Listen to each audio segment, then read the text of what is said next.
Isang magandang hapon ng linggo mga kaibigan, latest weather update tayo July 7, 2024. Pero bago tayo magpatuloy, pa-like and subscribe po muna and pahit na rin po ng notification bell. Maraming salamat po.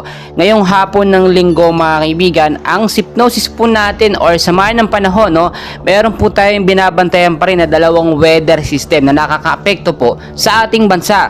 So unahin na po natin itong hypnosis natin, Intertropical Convergence Zone or ITC na nakakaapekto po sa ilang bahagi ng Mindanao at Palawan. Kasama pa rin po dyan ang easterlies o yung mainit na hangin po na nanggagaling sa Karagatang Pasipiko ang nakakaapekto naman sa eastern section po ng Luzon kasama ng area po ng Visayas. So pangunahan ko na kayo mga kaibigan, wala pa tayong bagyong binabantayan. So labas ng Philippine Area of Responsibility. But take note, patuloy pa rin tayong may mga minomonitor na mga kumpol ng kaulapan or mga cloud cluster hindi natin masasabi or baka pwede itong maging active low pressure area within 2 to 3 days po sa mga susunod po na linggo mga kaibigan. So maging handa pa rin po tayo. So forecast weather condition tayo mga kaibigan, narito po mga lugar na posible pong ulanin ngayong gabi po at hanggang bukas posibleng maging maula po ng umaga hanggang sa hapon.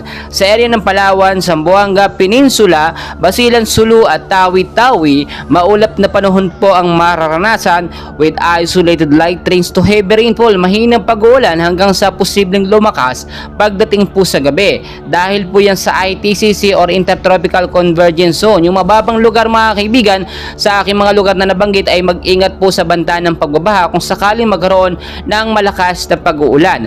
Mag-ingat din po yung mga landslide prone area doon sa matataas po na lugar. Sa area naman ng Eastern Visayas, Bicol Region, Quezon, Aurora, Isabela at Cagayan mga kaibigan, patuloy pa rin makakaranas ng maulap na panahon at posibleng makaranas din ng mahina hanggang sa malakas na pag-ulan pagdating naman po sa gabi.